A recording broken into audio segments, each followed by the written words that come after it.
Raise your hand if you have seen one of these before. Wow, that's very impressive, very impressive. This is how we took a selfie back in 1975. It's the Polaroid one-step invented by Edwin Land, also inventor of Polaroid sunglasses. How did he come up with the idea for a camera like that? Well, in 1943, Land was on vacation, taking pictures with an old film camera. In those days, you sent the film off in the mail to get developed, and it would take about a week to get your pictures. So he's taking a picture of his 3-year-old daughter. She says, "Daddy, why can't I see the picture right now?" Now, later that day on a long walk, Land comes up with a solution.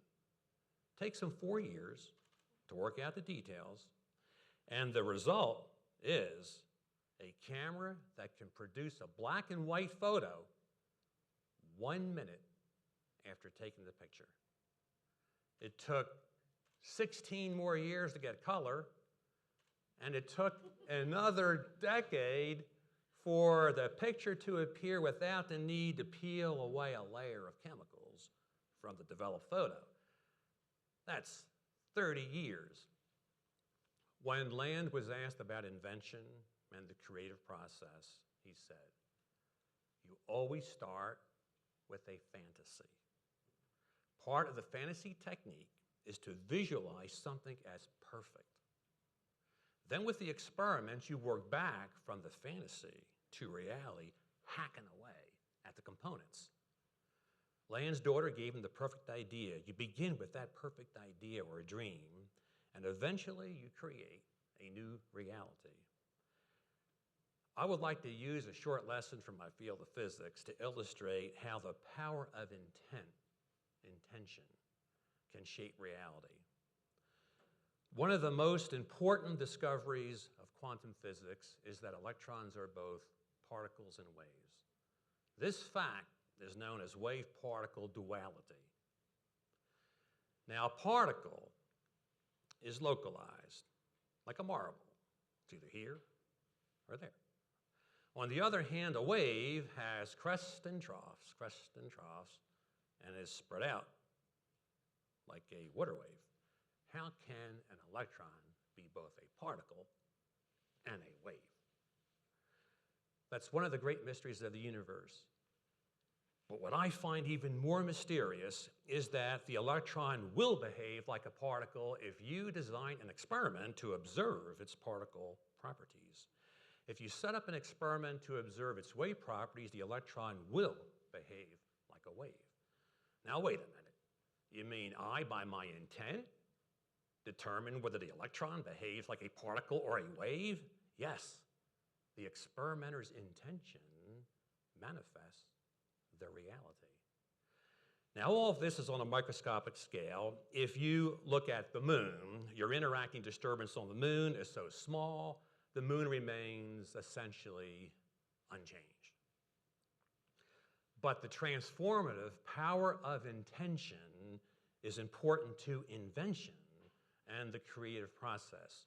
You might say our world is observer-dependent, or in other words, we create reality through our power of intent. Note that we don't solely create reality. Wouldn't it be nice if I could just wave my hand and change one of these letters into gold? Right. There are other forces at work besides our power of intent. However, our power of intent is a strong force that interacts with the others, much like steering a boat against a current. How might we take advantage of this creative power of intent in our lives? Here's a story, an example. My daughter, Frances, when she was 10 years old, asked me for a dog. I say, "No, dog. We are not going to get a dog." But her wish for a dog, her intention for a dog burns within her. Soon a cute puppy shows up on the back deck. What is going on? I'm wondering, could my daughter already know about the power of intent? Now I'm starting to get scared. I find, though, that a neighbor just got this dog, Bonnie. And whenever Bonnie's let out, she comes to the deck. So I'm thinking, this is a good deal. The neighbor owns the dog, and we get to play with it. I can work with that. But then the unthinkable happens. The neighbor offers to give us the dog. Where did that come from? What? By now, we all love Bonnie. Even I love the dog. All right? So Bonnie becomes part of our family. My daughter manifested a dog through her power of intent. Now, some are going to disagree and say, well, that's a coincidence.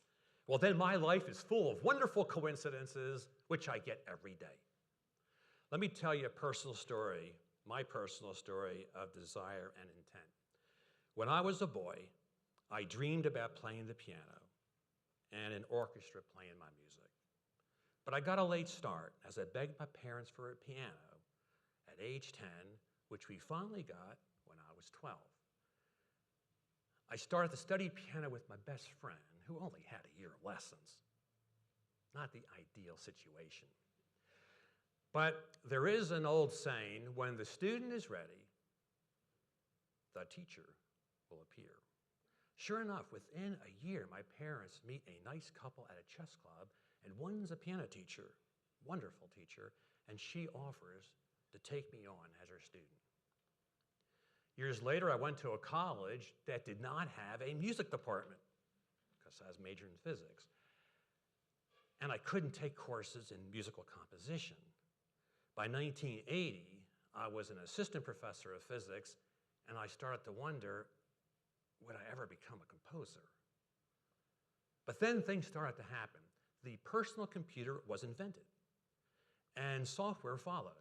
Now you could write music for an orchestra using the software in a similar way that you can write a story on a word processor. And there were sound modules that came out that imitated sounds of musical instruments, and if you had enough of these, your software could play back an entire orchestra score. But we have a problem here. I never studied orchestration. So what do? I approach a music faculty member.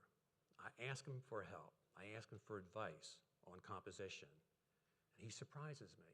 He says, you already know enough from physics to get started. You know about harmonics. That's how you space the tones in the orchestra when you orchestrate. I go, what? I understand this stuff? Whoa, this is cool. And then another music faculty member excitedly on music papers sketched out instruments for me and the ranges. He says, you played a piano. I've seen you compose music on a piano. Go right in. You can do this. Jump right in and start composing. I am very grateful to have such wonderful music colleagues that had faith in me, and they enthusiastically encouraged me to pursue my dream. These are the kinds of people you want to surround yourself with. So I go at it, and I write a piano concerto for my son, Evan. We work with the piano teacher over a period of 2 years, as Land would say, hacking away at the components. It's both challenging and fun. You see, if you don't get enjoyment in working out those little problems that come up every day on your way to the big picture, then you've chosen the wrong project. When a stone mason is building a wall, the stone mason gets enjoyment in selecting each stone carefully that contributes to the beautiful structure being built. So Evan goes off and enters a soloist statewide competition at age 9 and wins. The prize is a performance of the concerto with the Winston-Salem Symphony Orchestra.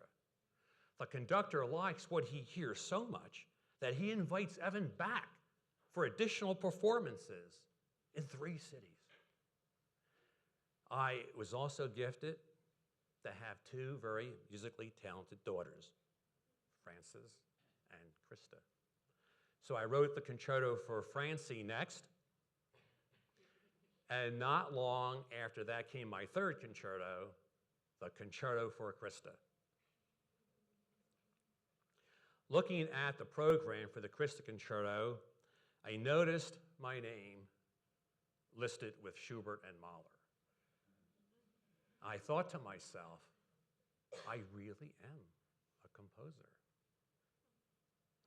One day I was explaining my approach to composition to the conductor, who was also a composer. I said I wrote my first concerto using Music Printer Plus, 3 Roland D110s, and a Casio CZ1. The maestro looks at me. He says that he used a 6B.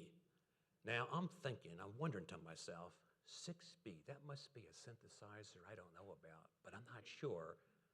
I asked, what's that? He said, a pencil. A pencil, of course. A pencil. Why not? Well, since I'm a physicist, I like formulas, so let me model for you with 3 steps how your power of intent can create reality. Step 1, F for fantasize. Fantasize your perfect idea. Dream. Imagine something as being perfect. You start with the fantasy, and here, don't worry if you pick a challenge that might not be solved in your lifetime. Your inner call to action might be to work on a serious major problem related to our environment, society, or technology. If you choose a goal that you find truly worthy, it will not matter if it takes a lifetime or more to achieve. Step 2, A for apply. Apply what you know. Hack away at the components. The components are those many details that you encounter as you work back from your dream, your fantasy, to reality. It took Land 4 years to work out the details for his first camera. It took me 2 years to work out the details for my first concerto. So be patient. A breakthrough may occur in a way you least expect. If you're too firmly set in what you think should happen, you might miss a great opportunity and solution. In my quest to become a composer, all of the resources that came my way were unconventional. The arrival of the personal computer, the new software, the sound modules, the physics background in harmonics, gifted children to perform the concertos. The teacher showed up in the form of these unexpected means, and I was then completely free to develop my own compositional style. Step 3, R for reflect. Reflect at every stage. When Land was doing experiments, he'd reflect on those experiments and then modify his film development process. I modified my concerto after listening to the sound modules play back my score. Reflect, reflect, reflect. Ask yourself, what's the next step? Do I need to talk to someone? Consult a book. Take a course. Take a break. Or move to Cincinnati, for that matter. All right? And again, be patient. It took me 30 years to become a composer, and it took Land 30 years to develop the 1 step. So if you ever get discouraged, just remember, 30 years, 30 is the magic number. Thank you. One final comment. Finally, I have found that maintaining a sense of gratitude for being alive, for having talents, ideas, friends, and family serves as a wonderful catalyst. And keep a sense of humor. Progress is then much faster.